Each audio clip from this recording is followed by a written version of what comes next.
Assalamualaikum warahmatullahi wabarakatuh.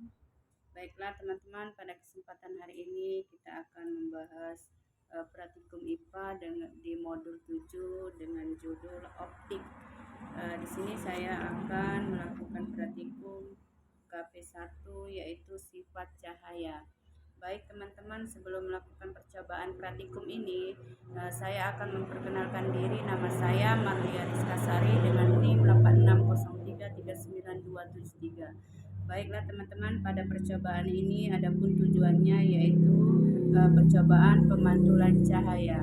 Tujuan praktikum ini menjelaskan sifat-sifat cahaya, menjelaskan sifat-sifat bayangan yang dihasilkan oleh cermin, menjelaskan sifat-sifat bayangan yang dihasilkan oleh lensa, menentukan fokus cermin cekung, menentukan fokus lensa cembung. Baik teman-teman, adapun alat dan bahan yang akan kita gunakan pada kesempatan hari ini yaitu pertama di sini ada bahan-bahannya, mistar busur, celah cahaya, cermin datar, alas dan senter beserta modul ya untuk panduan mengisi kegiatan praktikum ini. Baik teman-teman, kita akan memulai kegiatan ini. Percobaan pertama yaitu menjelaskan sifat-sifat cahaya. Baik teman-teman, kita akan melakukan percobaan yang pertama yaitu susunan lampu senter dan celah cahaya di depan cermin datar ya teman-teman. Ini kita sudah susun. Kemudian menyalakan lampu senter dan amati jalan berkas cahaya pada saat sebelum dan sesudah mengenai cermin datar. Ini kita akan mengamati lampu senter dari celah ini ya, celah cahaya.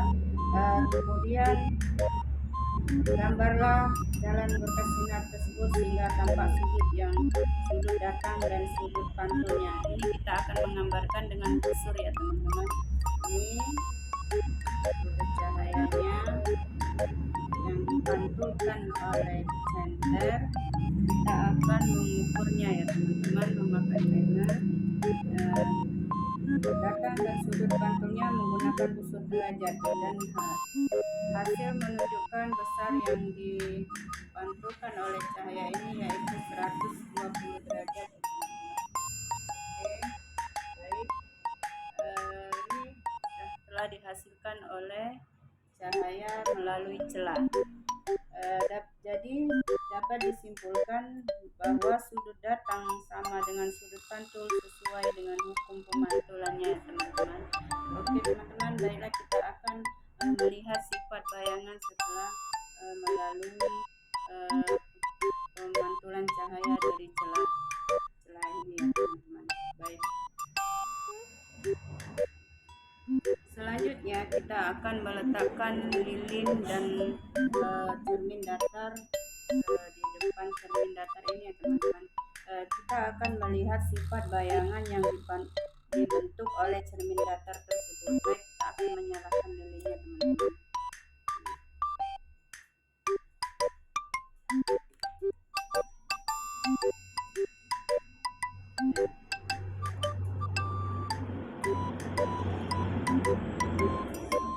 Ini yang dihasilkan oleh cahaya itu ya.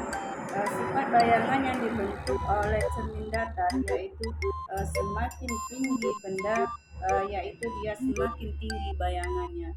Jarak benda ke cermin, jarak bayangan ke cermin yaitu tegak, maya dan sama besar ya teman-teman. Baik, ini adalah sifat bayangan yang dibentuk oleh cermin datar. Semakin dekat dia akan semakin tinggi bayangannya dan jarak benda ke cermin yaitu jarak bayangan ke cermin yaitu tegak, maya dan sama besar. Baik teman-teman, inilah sifat pemantulan pada cahaya. Selanjutnya pemantulan cahaya pada cermin cembung. Susunlah alat pada seperti berikut yaitu pertama lilin dan cermin cembung. Nyalakan lilin, kita menyalakan lilin ya. Kemudian dan amatilah jalan berkas cahaya pada saat sebelum dan sesudah mengenai cermin cembung. Kita akan mengamatinya. Kemudian Gambarkanlah berkas sinar, catatlah sifat bayangan yang dibentuk oleh cermin cembung.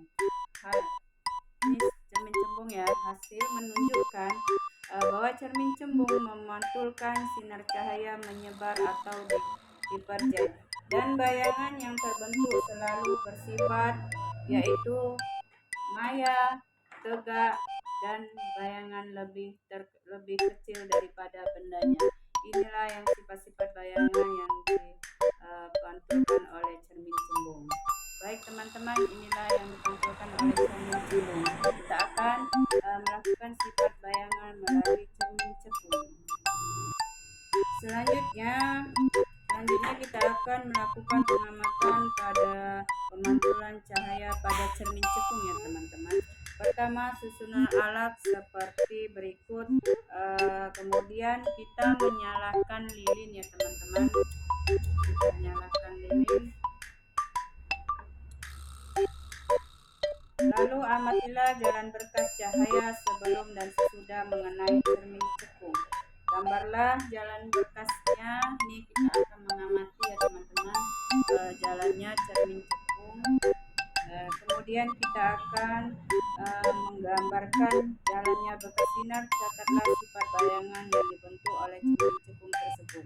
Oke, kita akan mengatur jarak dengan mistar ya antara cermin cekung tersebut, antara cermin cekung dengan jarak benda. Terletak layar agar pada layar tersebut bayangan jelas dan tajam. Ukur jarak benda dan jarak bayangan. Kita akan mengukur ya teman-teman antara jarak benda dengan jarak bayangan yang dihasilkan oleh cermin cekung.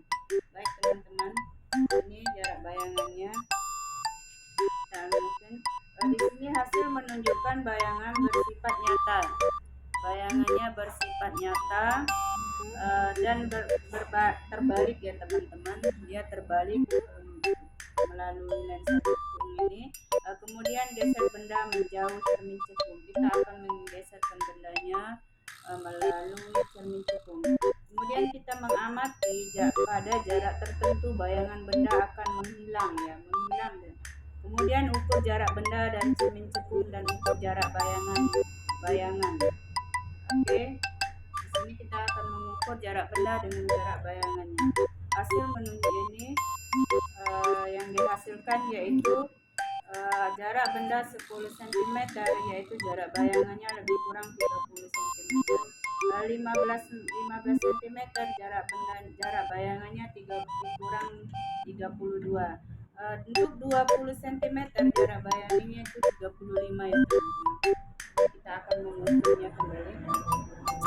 Untuk 25 jarak bayangannya itu makin jauh yaitu 45. Baik ya teman-teman, inilah hasil pengamatannya yang dihasilkan oleh pemantulan bayangan melalui cermin cekung. Hasil menunjukkan semakin jauh benda dari cermin cekung maka akan semakin kecil bayangan yang dihasilkan. Dengan kata lain, jarak benda tersebut sama dengan jarak fokus cermin cekung. Ketika bayangan menghilang, berarti bayangan berada jauh dari titik fokus cermin cekung tersebut. Demikianlah teman-teman pengamatan yang dihasilkan oleh